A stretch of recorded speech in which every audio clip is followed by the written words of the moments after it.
What's up? What's up mga pare ko? Kumusta kayo mga pare ko?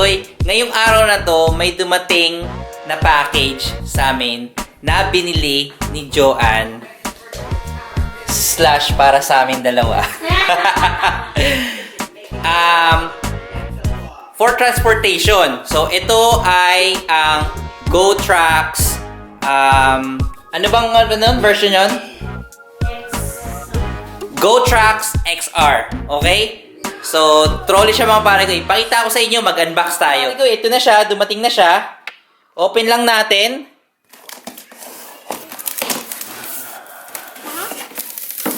Ayan.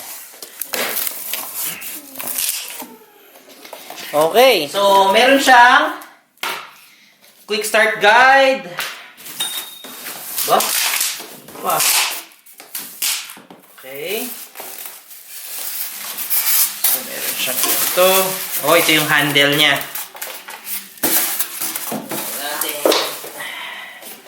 Tapos, yung mismo, ayan. Mabigat din pala. Medyo may kabigatan din. Anyway.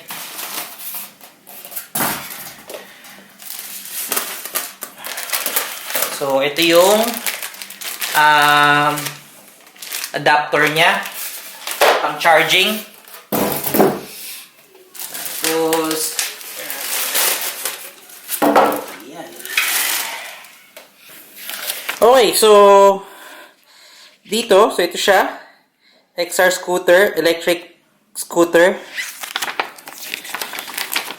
So, assemble. Tingin tayo kagad paano yung assemble. So, meron siyang 1, yung base. 2 is yung handle. 3 is yung ano niya, yung tawag dito, adapter niya. Tapos 4 is yung mga tools niya. Yan, may 4 na screw. Okay. Okay, simulan natin.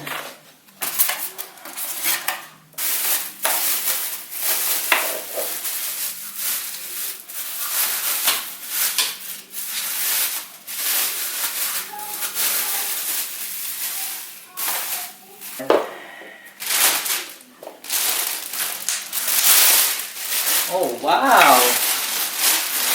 Sa totoo lang mga pare ko, medyo may, it's not bad. Ito yung pinakamurang line ng scooter ngayon. Which is, mabibili natin siya ng, naka-sale siya sa mismong website nila. Ang price na ngayon niya is $249. Dati siyang 300 something.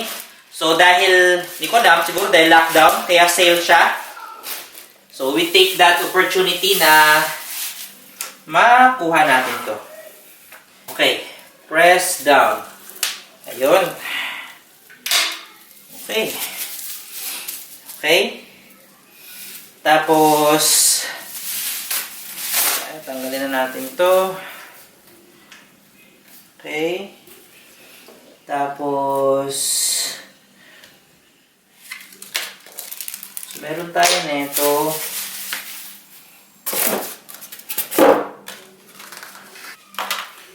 Okay, so ito pa yung isang instruction niya. Okay. Ayan. So, ayan. Okay. Tanggalin lang daw natin yung screw dito. May dalawang screw siya rito. So, mga pare ko, dito sa part na to, wala ka nang ibang gagalawin dyan. Actually, yung paglagay lang natin ng handle niya. Please use the Allen wrench to loosen the screw located at the hook and detach.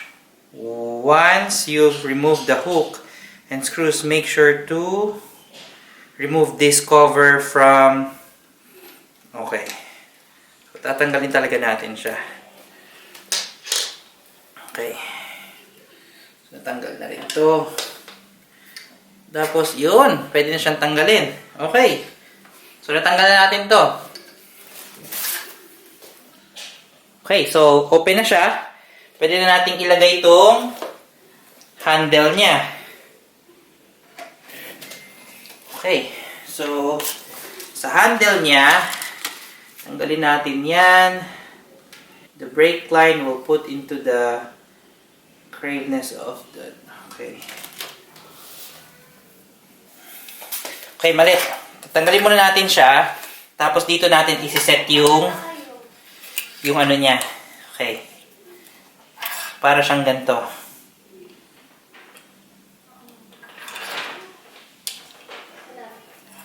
Yan. Okay. So, ngayon, touch na yan. Lalagyan na natin siya dito.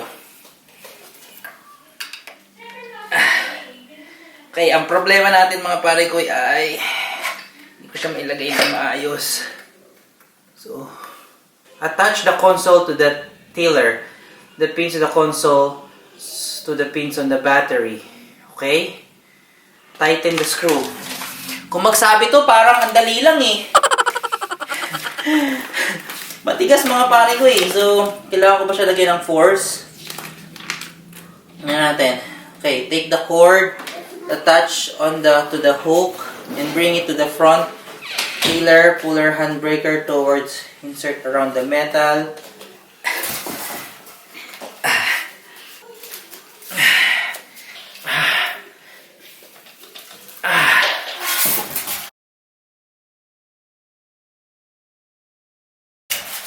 So, hindi ko alam kung may mali akong ginagawa, pero hindi kasi siya nagla-line eh, ng sakto.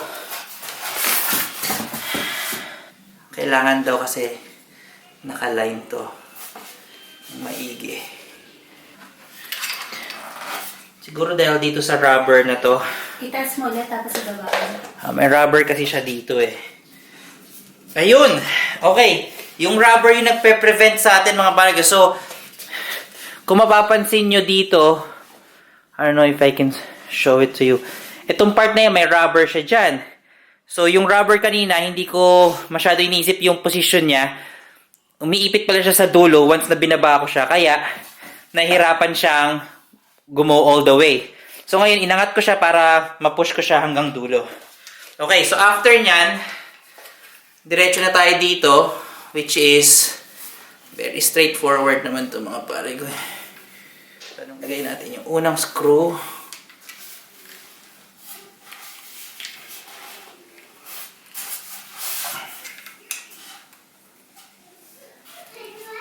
Okay. Yung pangalawang screw niya.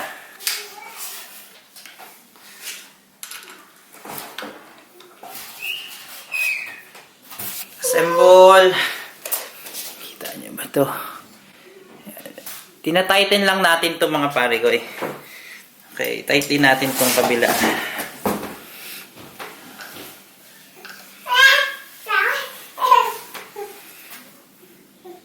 Yan. Once na ma-tight nyo itong handle na to, yung brake system niya will gonna just follow. So, akala ko kailangan ko pang adjust pero hindi na. Okay. So, once na ganyan na daw, ito yung stand niya. So, pwede siyang, yan. Okay, sabi niya, i-charge na daw. Open the rubber charging port, cover. Okay, charge time 4 hours. Ito, may kasama siya nito. I think ito yung para mabombahan mo yung yung gulong niya. So, matigas yung gulong niya mga pare ko. So, no need to hindi nyo kailangan bombahan kaagad yung yung gulong. Pero kailangan natin to if ever kailangan natin siyang bombahan. So, ngayon, i-charge na lang natin siya. Pero before that, ipakita ko muna sa inyo yung itsura nito.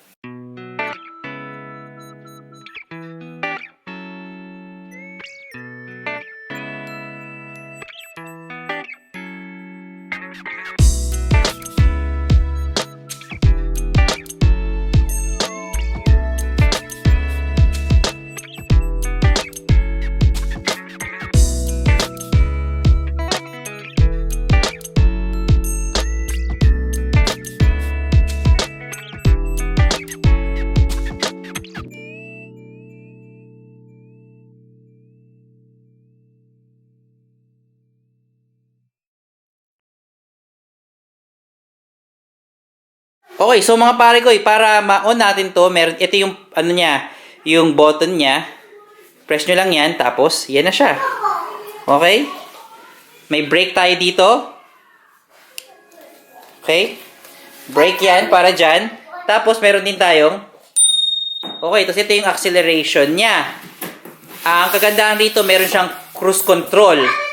Okay, sabi dito, press mo daw ng 10 seconds, naka-cruise control ka na.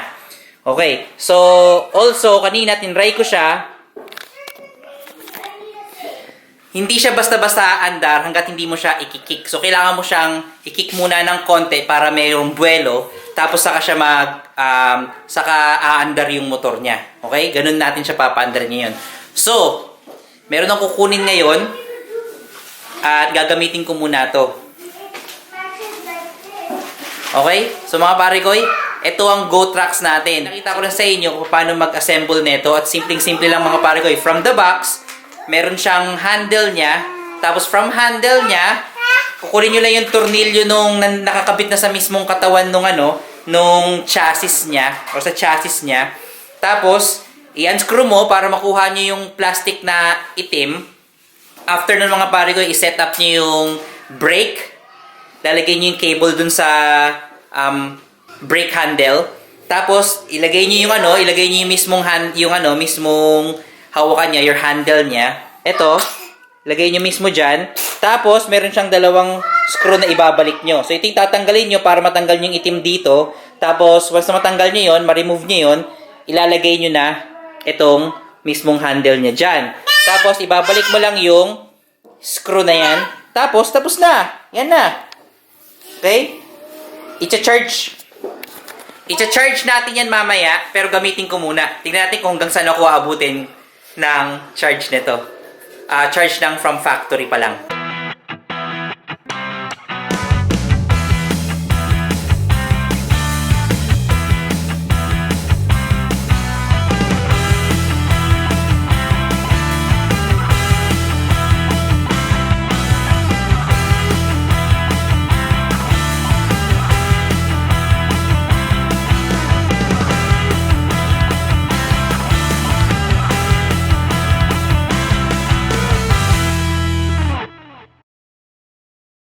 Maraming salamat sa pagsama niyo sa akin. Kung nagustuhan niyo to, huwag niyo kakalimutan na mag-like, mag-comment down below, at mag-subscribe.